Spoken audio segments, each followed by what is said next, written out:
FM, Radio YSUCA.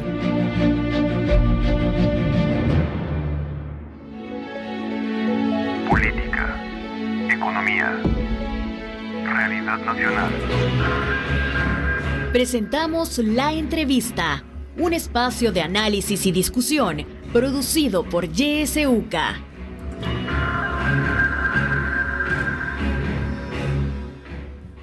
Muy buenos días, gracias por acompañarnos en el espacio de La Entrevista de YSUCA. Este día vamos a hablar sobre desplazamientos forzados. Está con nosotros Rina Monti, directora del área de investigaciones de Cristosal. Bienvenida, Rina. Mucho gusto, buenos días, muchas gracias por la invitación. Bien, Rina, este tema de desplazamiento forzado pues es un tema al que hay que darle continuidad, ¿verdad? En medio de tantos problemas que surgen y porque también están relacionadas con otras problemáticas en el país. Como Cristosal, ustedes reciben información, ¿verdad? Gente que denuncia diferentes desplazamientos en distintos puntos del país. ¿Cuáles son los datos que tienen ustedes? Comencemos por ahí. ¿Cuáles son los datos sobre las denuncias, sobre este problema de los desplazamientos? Bueno, como Cristosal tenemos varios años de estar acompañando víctimas en esta situación de desplazamiento forzado interno y durante los últimos 3 años, ya luego de tener un marco legal al menos vigente, que no se ha aplicado, pero que por lo menos está vigente, hemos continuado recibiendo durante ese periodo, es decir, de enero 2020 a enero 2023, hemos atendido a 1.227 personas, a diciembre en realidad de 2022. Quiere decir que el fenómeno, pese a tener un marco legal, ha seguido sucediendo, pero además la responsabilidad sigue cayendo en las organizaciones de sociedad civil. En ese sentido, me gustaría también mencionar justamente los datos del año pasado, que es un año también bien particular, sobre todo porque entró en vigencia y bueno, no sabemos hasta cuándo realmente el tema del régimen de excepción, e incluso como Cristosal, a la par de estar recibiendo casos de personas, la mayoría en situación de detención arbitraria, y por parte del Estado hemos estado recibiendo también casos de desplazamiento. Y desde que entró en vigencia el régimen a la semana pasada, hemos recibido casi 400 personas en situación de desplazamiento forzado interno. Quiere decir que pese otra vez a tener un marco legal y a que se supone que se están implementando algunas medidas en materia de seguridad, la gente se sigue viendo forzada a salir de sus hogares. Estamos hablando, Rina, de 400 casos en un año. Estamos hablando de 400 personas, serían como 11 meses. Un poquito menos de 11 meses. Eso, si se compara a como venían años anteriores, es un incremento. Mire, cuando hacemos un análisis específicamente de enero a diciembre, vemos que durante todo el año 2021 se registraron 552 personas y durante todo el año 2022 tenemos 538 personas. Quiere decir que los datos se mantienen bastante similar. Hay una leve disminución, porque hemos pasado de 52 a 38, pero aún así se mantiene los indicadores que nos podrían estar señalando que todavía los perpetradores y las condiciones de desplazamiento se mantienen, tanto durante el 2021 como 2022. Las causas que generan los desplazamientos, Rina, bueno, siempre se ha hablado de gente que huye por amenazas de homicidios, por ejemplo, ¿verdad? Y otra serie de amenazas.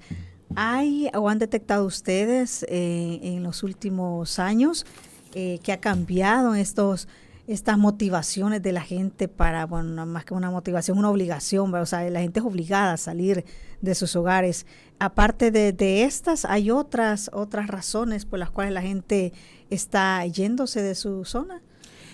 En términos generales, la mayor parte de hechos que son los que luego detonan los desplazamientos vienen acompañados de amenazas. Es decir, que en casi todos los casos hay una situación de amenaza. Hemos visto también el tema de lesiones y todavía vemos algunos temas de extorsión y amedrentamiento. Creo que al hacer un análisis comparativo de 2021 y 2022, lo que vemos que se ha incrementado levemente es el tema del amedrentamiento. Sigue siendo la causa primaria las amenazas. E hicimos un ejercicio para cruzar quiénes eran los perpetradores, es decir, quiénes eran los victimarios, cuando hacíamos el análisis de los amedrentamientos. Y lo que nos encontramos es que sigue siendo los principales victimarios, siguen siendo miembros de pandillas. Sin embargo, vemos que el 20% de los amedrentamientos ocurridos en 2022 fueron ocasionados por agentes de seguridad del Estado. Y esto puede tener mucha vinculación con la persecución que se está haciendo sobre la base de ningún tipo de evidencia penal o fiscal, etcétera, y más bien llegan policías a exigirle a las familias que develen la ubicación de algún pandillero de la zona, y ante no tener una respuesta positiva, hay un amedrentamiento de decir, bueno, yo me tengo que llevar a alguien, me puedo llevar a la persona que estoy buscando o me voy a tener que llevar a alguien de esta familia.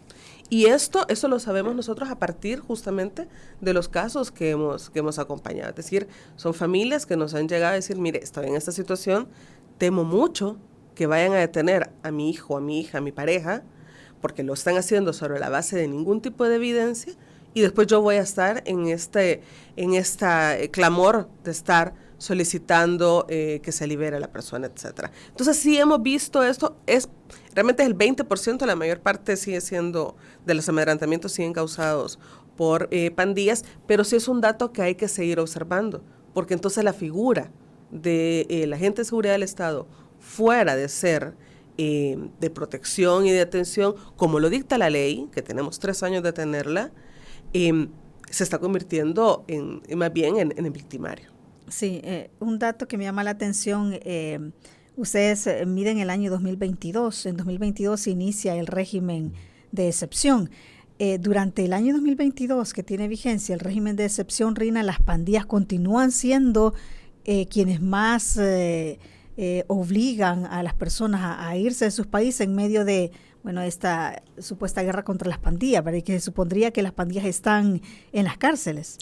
En efecto, ha cambiado porcentualmente, normalmente es el 80%, a veces ha sido hasta el 90% de los desplazamientos han sido causados por pandillas. Al año 2022 llevamos el 64.3%, es decir, que siguen siendo los actores principales. Nosotros hicimos un análisis para justamente poder identificar si estos hechos habían sucedido durante el régimen de excepción. Porque claro, podemos tener casos de gente que viene huyendo desde años pasados y todavía no nos han logrado reubicar y nos piden asistencia. Pero estos casos de que estoy mencionando yo son específicamente de hechos que todavía sucedieron durante el régimen de excepción. Quiere decir que en algunas zonas del país todavía hay cierta libertad para que puedan operar algunas pandillas y que están causando estos desplazamientos. Quizás a la hora de hacer el análisis más cualitativo, digamos, de las razones o de qué es lo que está detrás de estos desplazamientos por pandillas, sí vemos que no solamente está un tema de extorsión o un tema de rencillas que pueden tener, por ejemplo, una pandilla hacia la expareja que entonces viene y le amenaza a la familia, etcétera, sino que incluso hemos tenido casos que salen que pandillas están acusando a familias determinadas de haber alertado por medio de la llamada anónima a la policía y por culpa de esa llamada detuvieron a sus otros compañeros pandilleros. Entonces, estas amenazas se hacen también sobre la base de ningún tipo de evidencia y se convierte en un tema de persecución hacia familias que obviamente lo que van a optar es por salir de la zona para precisamente proteger su vida. Sí. También usted mencionaba, Rina, cómo cada vez más los victimarios van siendo también agentes del Estado. Esto ya había salido, ¿verdad?, en el resto de informes que ustedes como Crisosal vienen haciendo sobre este tema de desplazamientos forzados, como policías, soldados son parte de los victimarios. Si se compara con otros años, ¿esto ha aumentado, ha disminuido, se mantiene el hecho de que los victimarios sean agentes del Estado? Es muy buena pregunta, porque nosotros hicimos un análisis justamente para la información que presentamos la semana pasada para poder determinar cuántos habían sido ¿Cuántos teníamos en el año 2020 y 2021 como agentes de seguridad del Estado, como perpetradores? Y era más o menos el 1.2%. Cuando se le suma en el año 2022, este porcentaje acumulado ya de 3 años sube al 6.8%. Es decir, que durante el año 2022 ha habido un incremento significativo de agentes de seguridad del Estado como los causantes principales de desplazamiento forzado interno. Cuando vemos específicamente el año 2022, vemos que el porcentaje sube al 12.8%. El 12.8% de los casos que hemos atendido como Cristosal tiene como perpetrador agentes de seguridad del Estado. Como decía, dentro de esto puede haber causas que se vinculan estrictamente con cosas del régimen de excepción, con la persecución, con la búsqueda de alguien, etc. Pero también hemos tenido casos que las razones son meramente personales de los policías. Por ejemplo, ir a desplazar a la expareja, a la nueva pareja de su expareja. O sea, son razones meramente personales, que no hay ningún tipo realmente de acompañamiento y de verificación dentro de la corporación policial y de la fiscalía que esté verificando que en efecto la persona que está siendo detenida está detenida sobre la base de algo, sino que en estos casos son razones meramente personales o incluso una especie, porque también hemos tenido casos que familias nos dicen que los policías fueron subcontratados por terceros para cometer un desplazamiento o para llegar a hacer una amenaza o estar, como dicen las personas, estar acosándolos, ¿verdad? En este caso, entonces, Rina, los agentes del Estado están utilizando o están haciendo uso de sus cargos dentro de la corporación policial o en el caso de soldados para poder capturar personas por situaciones que, como usted dice, son personales. Exactamente. Y lo que pasa es que hay mucha discrecionalidad. Y como también, además, desde el Ministerio de Seguridad y Justicia, no se está fuera de estárseles intentando como que se sientan realmente observados también de cuál es su deber constitucional y su deber profesional como policías o soldados, que además los soldados no deberían de estar haciendo este tipo de capturas, se les da totalmente carta blanca y se les dice que son jueces ellos en la calle. Entonces, claro, este símbolo, esa sensación de todopoderoso puede ser también lo que puede estar detrás para poder que estén realizando cualquier cantidad de arbitrariedades de manera absoluta y completamente impune. Y esto definitivamente pone en peligro pues a la población en general, pero sobre todo a la que en algún momento pudo haber tenido incluso algún choque menor, no necesariamente de delitos, con algún policía, porque claro, el riesgo puede ser todavía más latente. Me refiero como policías, no como policías, sino que como el ser humano que está detrás del traje de policía, ¿no? Entonces, esto permite que haya muchas más vulneraciones de derechos. Sí, y la gente que denuncia, ¿qué les dicen en estos casos cuando los victimarios pues son agentes del Estado? Ellos temen, por ejemplo, interponer denuncia porque la tendrían que poner a la Policía Nacional Civil, ¿verdad? Que es la institución que debería protegerlos, pero que algunos de sus integrantes, vamos a decir algunos, no estamos hablando en general, pero algunos de sus integrantes están provocando este tipo de agresiones y motivando a que se desplacen. ¿Tiene temor la gente de interponer denuncias? Definitivamente, sobre todo aquellas que pueden tener, las familias que pueden tener hijos jóvenes, que además vivan en zonas determinadas, porque también esto lo hemos visto con bastante frecuencia, que hay una orientación más específica, digamos, a que puedan estar cometiendo ese tipo de arbitrariedades contra jóvenes, hombres jóvenes, que vivan en zonas estigmatizadas. Entonces, claro, estas personas lo que te dicen ahora es, ya no le tenemos miedo a la pandilla, le tenemos miedo a la policía. Pero el tema, porque en el fondo, lo que hemos visto, nosotros hemos hecho varios acompañamientos comunitarios, y en el fondo lo que se percibe es otra forma de temor. Y esto es sumamente preocupante, porque esta es una forma de temor que se ve avalada desde el Ejecutivo, y que además te dicen, si usted tiene miedo es porque algo deberá. Entonces también se invalida el temor como una forma humana de reacción ante la posibilidad de que yo pueda llegar a poner una denuncia porque hay un soldado que me está acosando, o porque hay un policía que me está acosando, o está acosando a una persona de mi familia.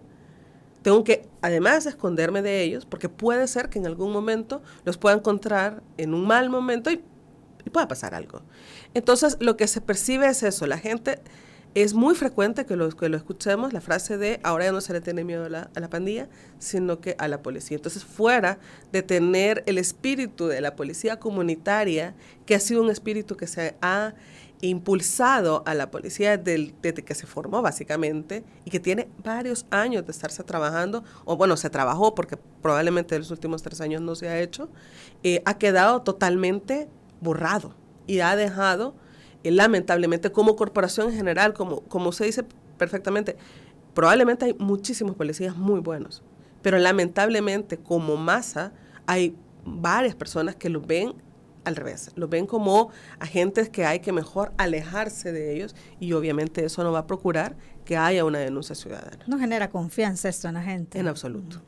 Rina, usted mencionaba como uno de los grupos, digamos que son más blancos de este tipo de amenazas y que obliga al desplazamiento, son jóvenes, ¿verdad? En general, hablemos también sobre a quienes específicamente afectan más los desplazamientos forzados. Sabemos que un desplazamiento, pues es el grupo familiar el que se ve afectado, ¿verdad? Pero directamente, pues a veces las amenazas son o contra mujeres o contra jóvenes. ¿Cuál es el sector de la población, edades también, o zonas del país es que tienen para conocer un poco más quiénes son los que se están desplazando? Bueno, en general, de acuerdo a las personas que llegan a Cristosal, la mayoría siguen siendo mujeres. Estadísticamente hablando, es el 53-56% de mujeres. Y tiene sentido también en dos vertientes. En primer lugar, porque la mayor parte de hogares son administrados por una mujer. Entonces, la mayor parte de personas que tienen el cuidado familia son mujeres. Pero por otro lado, también hemos visto que ha sucedido esto porque las familias en muchas ocasiones se fragmentan y el hombre es el que usualmente apuesta más por migrar, porque siente que puede tener menos riesgo, digamos, a migrar, y es ella la que queda internamente, entonces ella es la que luego solicita asistencia. Eso en términos generales. Luego, en cuanto a victimización directa, es bastante, va cambiando, ¿no? Estadísticamente, normalmente son personas jóvenes, y la mayoría estamos hablando entre 12 y 26 años.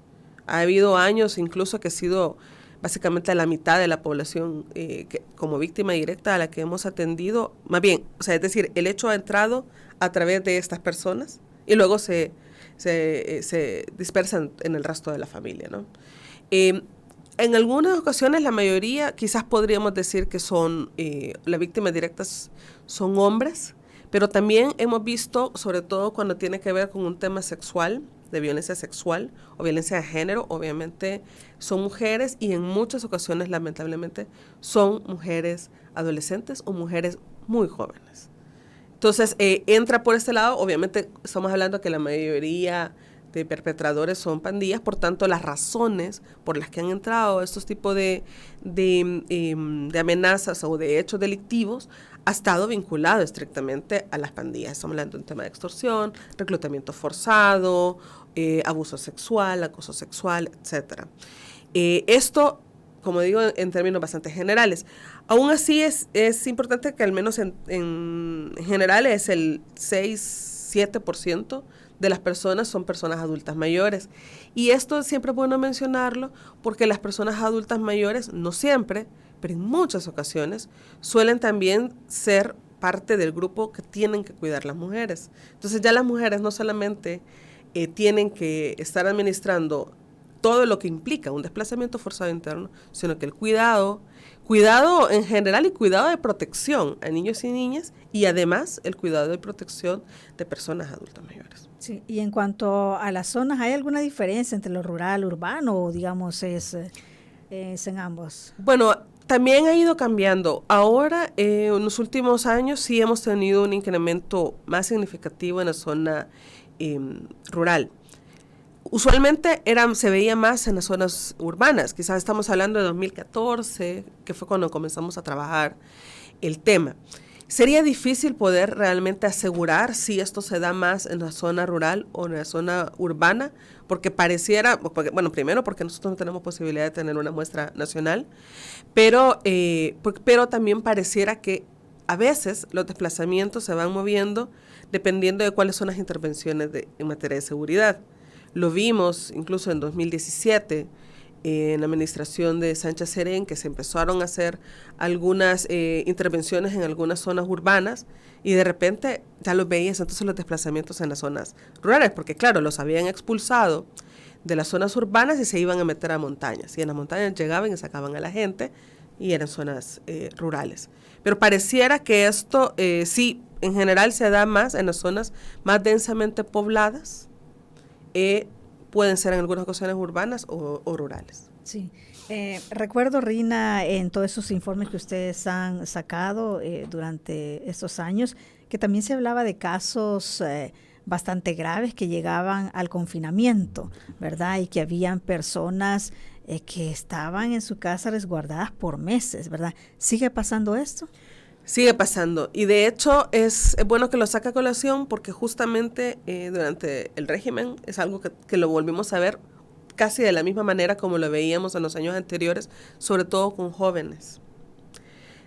Nosotros atendimos varios casos que hablaban de jóvenes, adolescentes realmente, de 14, 15, 17 años, confinados sin poder salir, pero ni al patio, o sea, absolutamente confinados dentro de sus hogares para poder simular que no estaban en los hogares, para poder intentar, con la intención de que se pudiera disuadir la amenaza y los pandilleros o los perpetradores dejaran en paz a la familia. Es algo que lo hemos vuelto a ver en estos últimos meses, que están en las mismas condiciones, pero esta vez son jóvenes que pueden estar huyendo no solamente de la pandilla, sino que también de la policía, porque puede haber una asunción de que ellos pueden ser parte de las pandillas. Entonces, definitivamente el tema de los confinamientos se ha vuelto a ver de manera significativa. Sí, hablemos también sobre la ley que usted ya hizo mención, ¿verdad?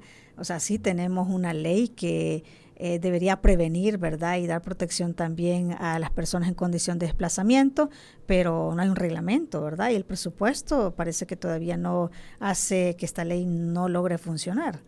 En efecto, lamentablemente no se ha podido implementar ni siquiera algo tan sencillo como el registro. A ver, para cuando estamos hablando de cualquier tipo de ley o incluso de cualquier tipo de servicio a la población, tenemos que partir por poder cuantificar de cuántas personas estamos hablando para que luego también el mismo Estado pueda hacer proyecciones presupuestarias y decir, ok, puedo calcular cierta cantidad de dinero para poder dar atención a lo que normalmente me llega como casos de desplazamiento. En este momento no hay absolutamente nada, no hay ningún registro más allá del que podamos tener de manera muy incipiente las organizaciones de sociedad civil, porque sí ha habido un registro de las organizaciones, pero no de parte del Estado. Entonces, esto hace que tampoco tenga el presupuesto, al menos el último presupuesto que vimos fue el año anterior, este año no lo hemos logrado ver, ha sido básicamente dinero para pagar salarios de funcionarios públicos dentro del Ministerio de Seguridad y Justicia y dentro de las oficinas locales de atención a víctimas. Pero no se ha dejado presupuestariamente nada para la atención directa, es decir, administración de albergues, asistencia humanitaria, medicamentos o los mismos fondos que se necesita para el traslado de las personas de un área a otra. Todo esto último sigue cayendo sobre las organizaciones de sociedad civil, con las que en muchas ocasiones, sobre todo las organizaciones internacionales, tienen acuerdo y han tenido acuerdos con el Estado desde hace mucho tiempo y cuando llega un caso, pues es derivado a las organizaciones. Incluso como nosotros como Crisostal también hemos tenido casos derivados de parte del Estado porque no hay fondos más allá de una asistencia, una asesoría que se valora muchísimo. Porque claro, tenés a un abogado, a una abogada, a un psicólogo que puede dar alguna atención de manera inmediata, pero más allá de la protección y la atención, esa sigue recayendo simplemente en las organizaciones. Entonces sí es preocupante porque tenemos incluso, tenemos más de 3 años ya y no se ha podido implementar. Lo que nosotros hemos también, nos hemos enterado que haya habido una posibilidad de que, existe una posibilidad de que se pueda hacer otra versión de la ley. Lo que nos preocupa, y la verdad es que nadie está casándose, digamos, con una ley en específico. Lo que sí tendríamos que tener en cuenta siempre es que es responsabilidad del Estado de la asistencia y la protección de las personas. Y que es deber del Estado el tener que verificar, incluso verificarnos a todas las organizaciones la forma en la que se está haciendo la protección, y no simplemente derivar los casos y darle vuelta a la página y esperar otro que llegue, sino que realmente deberían de ser ellos los encargados de protección, de proteger a la víctima. Sí, así es. Vamos a hacer una pausa en este momento. Cuando regresemos, usted también tendrá la palabra, podrá participar con comentarios o preguntas. Ya volvemos.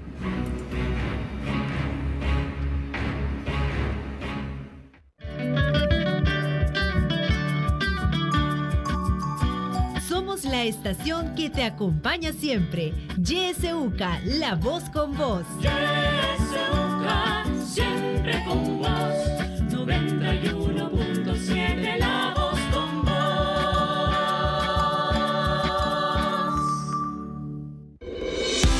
En la internet puedes buscarnos en nuestra página web www.ysuca.org.sb, en Twitter como @ysuca917 y en Facebook como Radio YSUCA 91.7 FM. YSUCA, contigo en la nueva era digital. Yo diría que el pueblo haga oír su voz. Hora 10. Que la realidad tome la palabra a través de la ciudadanía activa. Que reflexionen sobre la situación del país, que exijan ser bien informados. Hora 10. De lunes a viernes a partir de las 10 de la mañana. Le esperamos.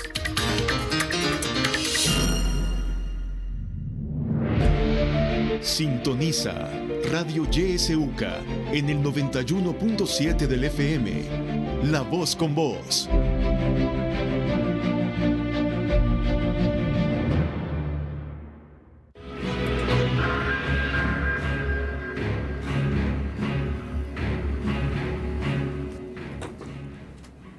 Siete con 32 minutos. Gracias por continuar en sintonía del espacio de la entrevista. Estamos hablando sobre desplazamientos forzados. Nos acompaña Rina Monti, directora de investigaciones de Cristosal. Puede participar usted en este momento. Nuestro número de WhatsApp habilitado 7571-2779. Nuestros números de cabina 2275-9501 y terminación 02. A través de Facebook también puede dejarnos sus mensajes de texto. Recuerde que estamos transmitiendo en vivo esta entrevista a través de nuestra fanpage. Tenemos algunos mensajes que nos están llegando. Dice, buenos días. Mencionar que nadie debe de andar indocumentado por las calles. Para eso existe el DUI y el carnet de minoridad. Es una de las razones por las que han buscado quejarse con las detenciones. Eso hasta los mareros habían puesto esa ley sin haberla promulgado, para saber qué sectores eran y propinarle una paliza hasta que encontrara la muerte el pobre cristiano. Y ahora que solo son detenciones para buscar una investigación, si en realidad pertenece a alguna organización delictiva, me parece muy bien por parte de la seguridad que ofrece el gobierno, dice, a la población, y recalcar que nadie se llevan de su gusto, porque poseen, dice, historial de alguna organización. Esas quejas solo buscan desestabilizar. Dice otro mensaje, hoy hasta el CAM se comporta como jueces, no solo la policía y el ejército. Todos amenazan con llevarse a alguien preso sin justificación, solo por estar en oposición a ellos. En Santa Tecla, agentes del CAM hasta hacen extorsión y amenazas de cárcel y de muerte a negociantes quienes no pagan los cobros de la alcaldía. También Daisy Ramírez nos dice gracias por, aunque se oye, dice, una voz de ayuda, muchos pedimos a gritos ayuda, pero no podemos ni defendernos. También Salvador nos dice, hay una gran persecución también contra negociantes, vendedores ambulantes, informales y hasta pequeños negociantes por poner amigos del partido de gobierno. Desplazamiento habrá siempre, dice, también por estas nuevas persecuciones. Bueno, es lo que nos ha llegado de momento. Recuerden, nuestro WhatsApp está habilitado. Tenemos también una llamada en espera. Adelante. Buenos días. Buenos días, habla Wilfredo Antonio del Alfaro. No basta con la información que se le proporciona al pueblo, hay que enseñarle a utilizar esa información al pueblo, porque ellos desconocen los procedimientos legales, desconocen lo que es analizar económicamente la situación de un país y la del familiar y de la persona, desconoce cómo utilizar la Constitución y cómo hacer uso de sus derechos constitucionales. Todo eso lo desconoce el pueblo, por lo tanto no basta, ella Curía, que está allá donde esté, con informar al pueblo. Hay que enseñarle al pueblo a utilizar el conocimiento que se le brinda a través de la información. Por lo tanto, yo acabo de terminar una investigación sobre el comportamiento de los abogados, economistas y sociólogos. Todos ellos son parte del sistema corrupto, sistémico del Estado, porque ellos son los que tienen el conocimiento de cómo ayudarle al pueblo para defenderse de cómo los funcionarios públicos lo tratan, pero ellos no se preocupan por ayudar a defender al pueblo, sino que solo de informar. ¿Y qué decide el pueblo qué quiere hacer con esa información? Por lo tanto, los abogados, los economistas y los sociólogos son parte del sistema corrupto del Estado, y todo esto hay que cambiarlo, señores. Hay que cambiar la forma en que tratamos al pueblo. Desde los profesionales que salen de la universidad, hay que corregir todo eso, Yecuría. Pasen muy buenos días. Muchísimas gracias por participar. Tenemos también audios que nos están llegando por WhatsApp. Vamos a escucharlos. Buenos días. Fíjense que no hay ni un término medio en todas estas meollos problemáticas de nación, ¿verdad? Yo creo que se regasta y gasta el dinero en que nos administren a nosotros los fondos públicos como que fuéramos incapaces. Vaya, si no hay un ser, un perfil. Miren, yo hablo con muchas personas y trato de ser exacto y que analicemos, ¿verdad? De que lo bueno nos sirva más que lo malo, ¿verdad? Lo que podemos, porque cambian muchas cosas lastimosamente para mal, ¿verdad? Porque ahora ya no hay una divulgación de verdadera de valores.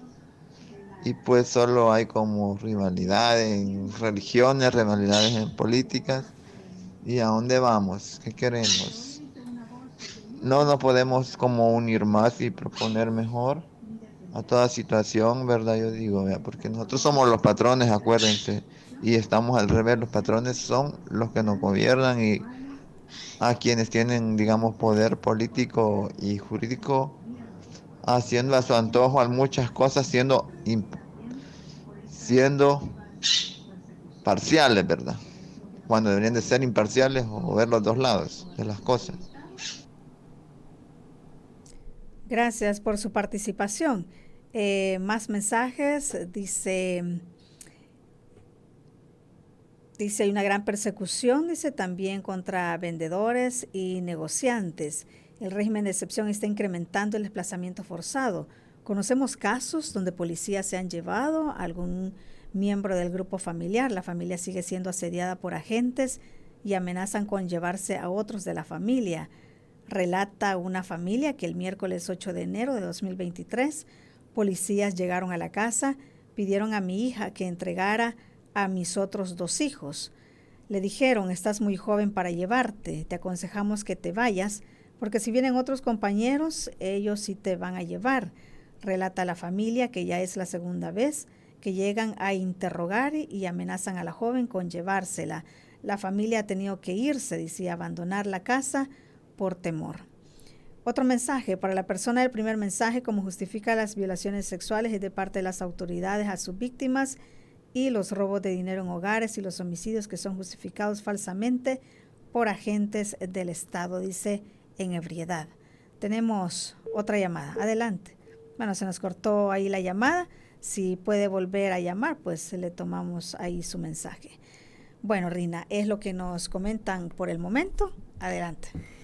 Bueno, me parece bastante interesante el tema también de los impactos comunitarios, que también un par de personas lo estaban mencionando. El tema también de cómo podemos apoyar dentro de las comunidades, a poder explicarle a las otras personas que también ese es un tema de derechos. O sea, aquí siempre ha sido así, hasta que no se pueda demostrar, digamos, que una persona realmente es culpable, que no negamos que muchas de las personas que han detenido sí tienen vínculos y sí tenían un tema de persecución. Había y hay un tema de persecución penal por delitos reales, pero se han ido muchos inocentes dentro de este grupo. Y es justamente con estas personas que tendríamos que ser todavía más humanos y humanas y poder también exigirle al Estado que realmente demuestre pues, que en realidad había un delito. El tema comunitario me pareció interesante también. Uno de los mensajes hablaba sobre el tema de acoso a personas específicas en las comunidades, y eso me recordó que también, no solamente Crisosal, también hay otras organizaciones que lo han señalado, el tema de la persecución y el acoso a liderazgos comunitarios, a líderes comunitarios de diferente índole. Puede ser un liderazgo medioambiental, y también hemos tenido liderazgos de defensores de derechos humanos. Y esto también el régimen, como les avala, digamos, a poder hacer las detenciones que ellos consideren, es justamente en estos momentos que están causando estas detenciones. Tenemos varios casos, el Bajo Lempa creo que ha sido de los más conocidos, pero también tenemos otros casos en las zonas norte de Chalatenango, y otros en la zona oriental, que todo parece indicar que la detención se debía específicamente al rol dentro de la comunidad que tenía la persona, que era una persona que tenía un liderazgo, que era una persona que le explicaba al resto de la comunidad cuáles eran sus derechos, por qué no estaba correcto lo que estaba sucediendo y qué debían de hacer ante estar en una situación de vulneración de derechos, o específicamente la detención arbitraria de un familiar. Y esto es muy preocupante, porque el Estado no está haciendo absolutamente nada para poder cerciorarse que sus funcionarios realmente están operando sobre la base de algo legal. Esto también tiene mucho vínculo con los otros señalamientos que estaban haciendo sobre agentes de seguridad metropolitana, o sea, la gente del CAM. Y esto es algo que lo hemos también escuchado en varias zonas del país. Hay mucha discrecionalidad de parte del CAM. Ya se ha hablado también en algunos momentos de incluso cobros que se están haciendo, pero sobre todo lo que más nos preocupa es el ambiente de violencia con el que ellos se comunican con la población. No lo hacen de buena manera, no lo explican sobre la base de algo legal, sino que llegan de manera muy prepotente y fuera de hacer una negociación o una conversación, va una amenaza de si no haces esto te detengo. Y saben que lo pueden hacer. Eso es lo más preocupante. Saben que lo pueden hacer y que la persona no puede hacer absolutamente nada. Y esto debería de ser una parte de suma urgencia que tiene que atender el Estado realmente, para poder verificar que se están haciendo las cosas como debería de hacerse. Sí, usted menciona, Rini, me parece importante el tema de ser solidarios, ¿verdad?, con las personas que tienen que desplazarse. Generalmente estas personas, por vivir en zonas algunas marginadas, tendrán ya un estigma, ¿verdad?, por la zona en que viven, pero también al ser desplazadas se les genera un estigma, ¿verdad?, porque andan, digamos, de zona en zona, ellos tienen que adaptarse a una nueva forma de vida, dejar, ¿verdad?, lo que tenían antes, tener que adaptarse a una nueva forma. Hay personas que nuevamente tienen que desplazarse, que no solamente se desplazan una vez, ¿verdad? Ustedes tienen registros de casos que constantemente la gente se tiene que estar desplazando. Eso también genera un estigma en la gente y hay una falta también de solidaridad a esas personas que deberíamos echarle la mano, pues, y ayudarles también en una situación difícil que pasan. Exactamente. Es preocupante porque también si nos ponemos a pensar cualquiera de nosotras, lo que significaría tener que dejar tu hogar en menos de 24 horas, 48 horas, que muchas de esas personas salen absolutamente sin nada, o sea, con lo que tienen puesto y un poco más en una cartera, eso es todo. Entonces, claro, tener que afrontar, aceptar, digamos, el desarraigo de la casa, de lo que tanto ha costado poder construir una casa, porque todos sabemos lo que nos cuesta tener nuestras cosas en la casa, tener que enfrentarse también a las reubicaciones. Las reubicaciones que pueden ser esto, con mucha carga de estigma, porque la gente dice, ¿y esto de dónde vienen? ¿Por qué se habrán venido? Etcétera. Y ya de entrada, lamentablemente, suponemos que puede ser algo negativo, cuando realmente podría ser todo lo contrario, que son víctimas, o podría ser nada, simplemente un desplazamiento que no tiene ningún tipo de vínculo con el tema de violencia.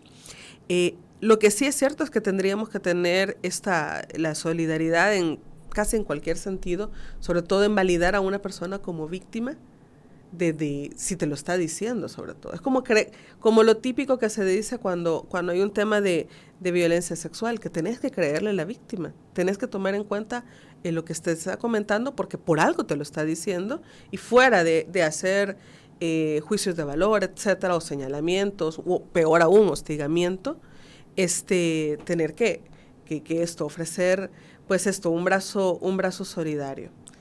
Esto me lleva también a pensar que nosotros hemos tenido varios casos, como decía, de personas que se han desplazado. Creo que el que más se ha desplazado ha sido 12 veces. Casos que se ha desplazado 12 veces en 2 años. No me puedo imaginar lo que significará tener que enfrentarse a esto, de estar huyendo toda la vida, básicamente. Pero también me recuerda que durante este periodo del año pasado hemos tenido casos de personas que se habían desplazado en años anteriores, se reubican en zonas esperando que ya la amenaza ya no se encuentre, y luego se ven forzadas a nuevamente desplazarse. Porque o la amenaza es distinta o la amenaza sigue estando ahí. Pero se fueron bajo la lógica de, es que ya está seguro, ya se puede.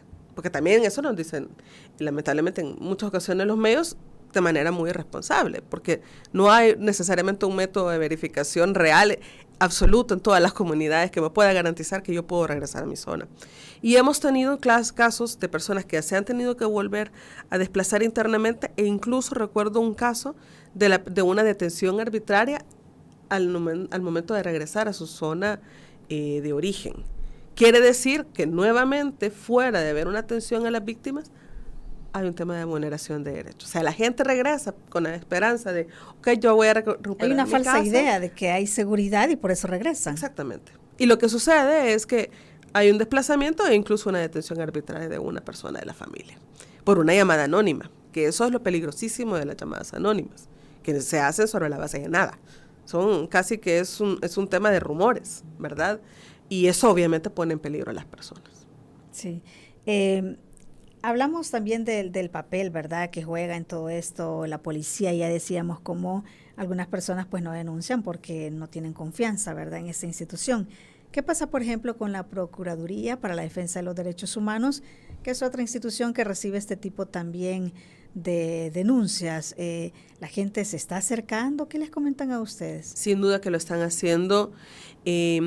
Precisamente, creo que lo hemos visto con un poco más de énfasis en esta administración, un poco más de énfasis en los casos de detenciones por el régimen de excepción, aunque sabemos que también sigue estando vigente la Procuraduría de Movilidad, es decir, la que se encarga de atender a las personas en situación de desplazamiento forzado interno o migración, que también esos son otros, las personas retornadas con necesidades de protección que están quedan también a la buena de Dios, básicamente, para poder reubicarse internamente, ya sea en su zona de origen o en otra.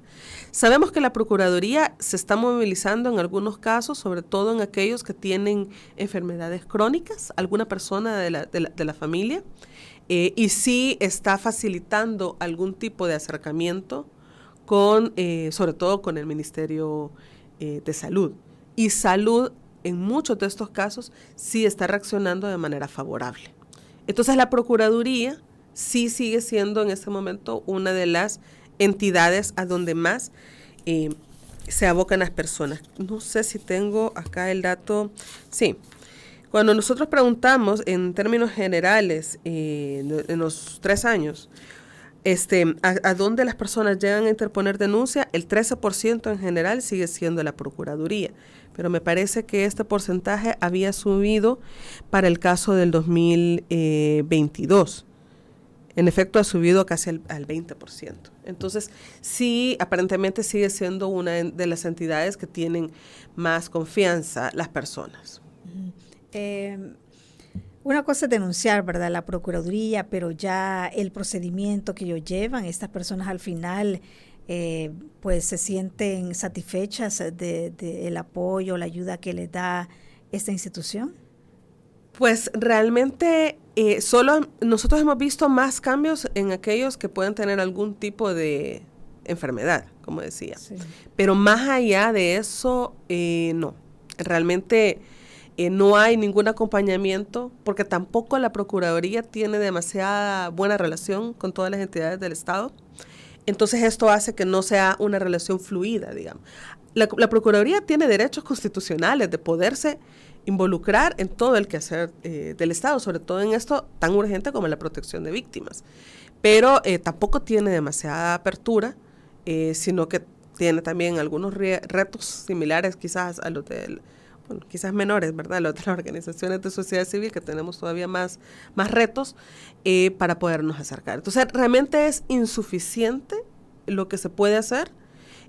Sobre todo al principio del régimen, incluso había un tema específicamente, digo el régimen, los casos de desplazamiento, pero durante ese periodo, que era un tema básicamente de registro, y se perdían todos, la gente llevaba, porque eso también, la gente ha invertido mucho dinero y mucho tiempo en demostrar, digamos, que no debían nada y que la casa era de ellos, etcétera.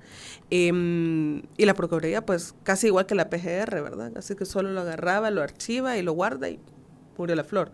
O sea, no ha habido realmente una activación real, digamos, para poder procurar la protección de estas personas. Sí. Y hablando de protección de víctimas, ¿existen casas de resguardo que sean administradas por el Estado y donde puedan estas personas resguardarse, digamos, en aquellos casos en los que realmente su vida corre peligro, ¿verdad? Que si no se van, como usted dice, a la hora que sea, ¿verdad? Y sacan lo que tienen a la mano, porque hay muchos casos de esos. ¿Tienen estas personas la facilidad de ser resguardadas en una de estas casas del Estado? Bueno, realmente dentro de la Oficina Local de Atención a Víctimas de la Dirección de Atención a Víctimas, debió haber existido un albergue. Nosotros supimos que funcionó un tiempo, sobre todo al inicio, y luego se vio forzado a ser cerrado porque el director de Atención a Víctimas reveló la ubicación del albergue. Entonces esto obviamente hizo que ya no fuera un lugar seguro para las víctimas. A partir de eso nosotros sabemos que quienes han estado brindando algún tipo de acompañamiento de protección han sido las entidades que ya lo hacían desde antes de la ley, como era ISDEMU y la UTE. Pero la UTE, la razón, digamos, el objetivo de protección es totalmente distinto, ¿verdad? Porque entonces ahí podríamos tener a testigos criteriados a la par de víctimas, por ejemplo. Entonces eso dejaba de ser realmente un tema de seguridad. Y de hecho el amparo, uno de los amparos que dio la Corte Suprema de Justicia de la Sala de lo Constitucional en 2018, lo dejaba claramente, que no podíamos tener a personas desplazadas por violencia, por pandillas, ni tampoco por policías dentro de la UTE. Sin embargo, sí sabemos que en teoría siguen brindando todavía algún tipo de atención y de igual manera el ISDEMU. Sin embargo, la mayor parte de personas que necesitan albergue, que están en situación de desplazamiento y necesitan albergue, tienen que llegar a las organizaciones de sociedad civil, no todas, por ejemplo, nosotros no tenemos ya albergue, pero a otras organizaciones a abocarse y a solicitar protección. Y el Estado incluso en muchas ocasiones deriva los casos a terceros para que sean otra organización la que brinda el albergue a donde no hay ningún tipo de rol del Estado. O sea, no son administrados, ni cuidados, ni custodiados por la policía. Sí, bueno, gran labor la que tienen las organizaciones en realidad, ¿verdad? Ante la falta también de protección que debería dar el Estado a las víctimas de desplazamiento. Rina, a partir de todo esto y lo que hemos conversado y bueno, todo lo que ya usted nos ha planteado, desde Cristosal, ¿qué se propone ante bueno, que hay una ley, pero que no está funcionando, como decíamos, ¿verdad? Ante todas esas situaciones, nuevas formas de desplazamiento también que han venido a surgir a partir del régimen de excepción y esto que hemos conversado, ¿cuáles son las propuestas que hace Cristosal para ir erradicando este tipo de desplazamientos que pues llevan a las familias a mucho sufrimiento? Bueno, definitivamente lo que sí quisiéramos es que se estuviera realmente ejecutando la ley, que se estuviera implementando la ley debidamente. Mínimamente debería de estarse por lo menos registrando de manera formal, digamos, visibilizando y reconociendo.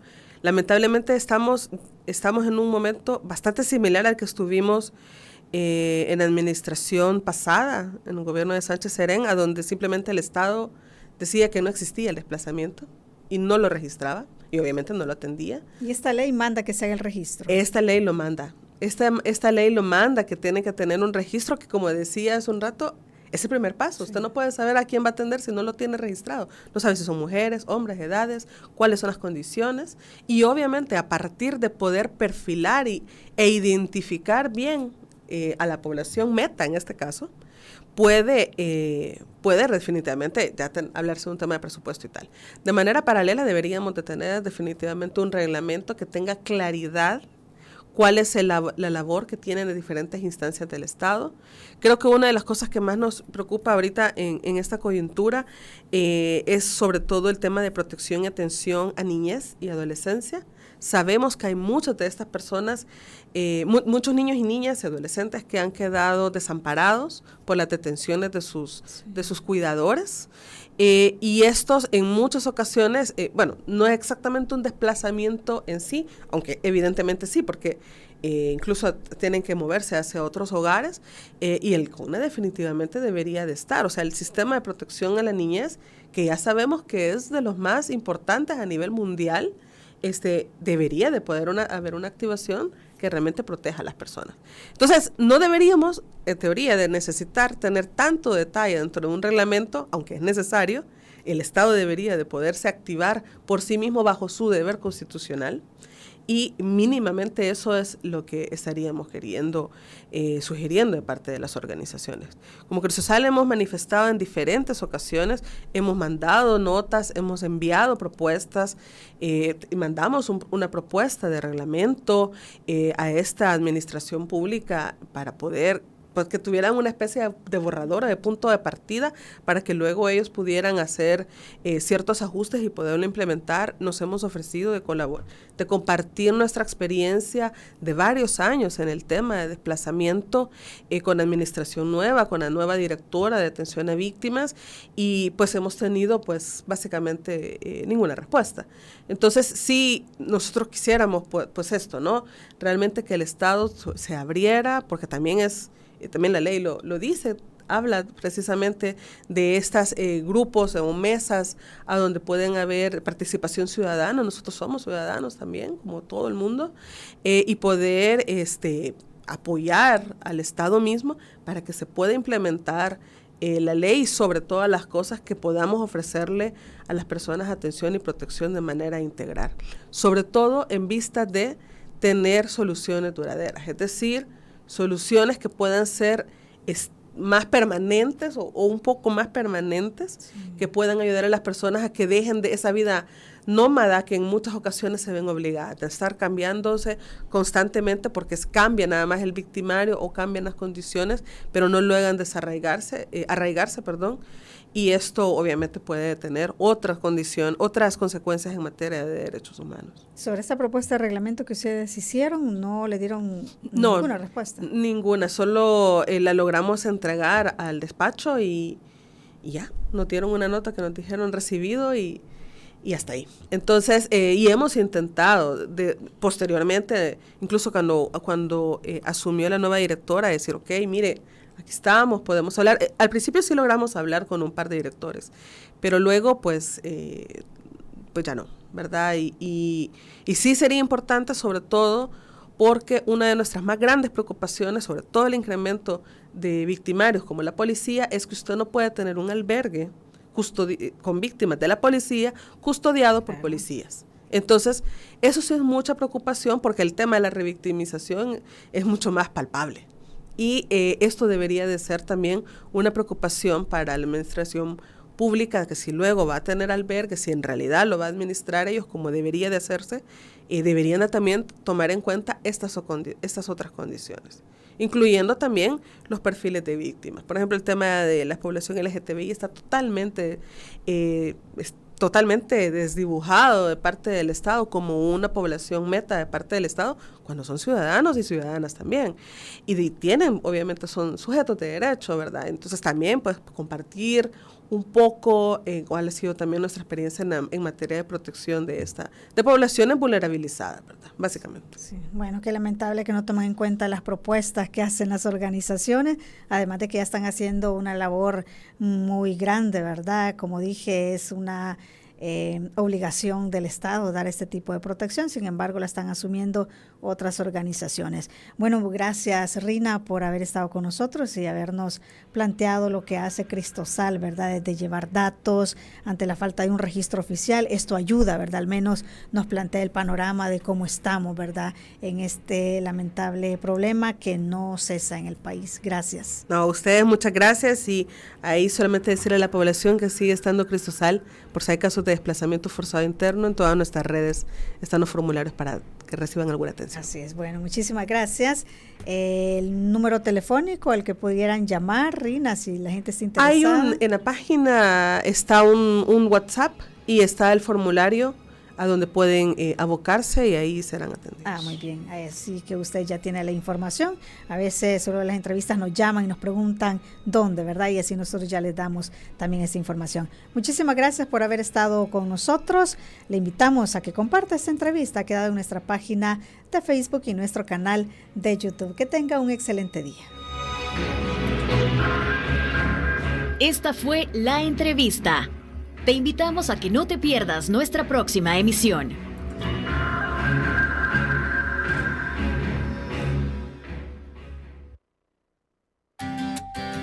Disfruta tu mañana en compañía de Radio YSUCA.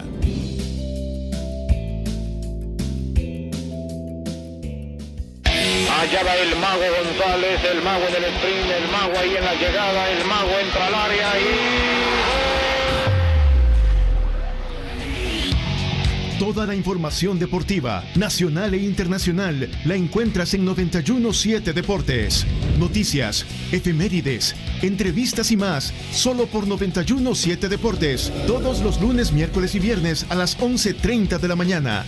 91.7 Deportes, aquí por Radio YSUCA.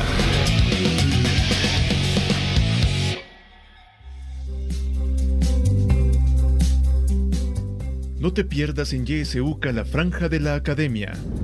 Si te interesa conocer más sobre economía, no puedes perderte los miércoles tu espacio Hablando de Economía, un programa del Departamento de Economía de la UCA.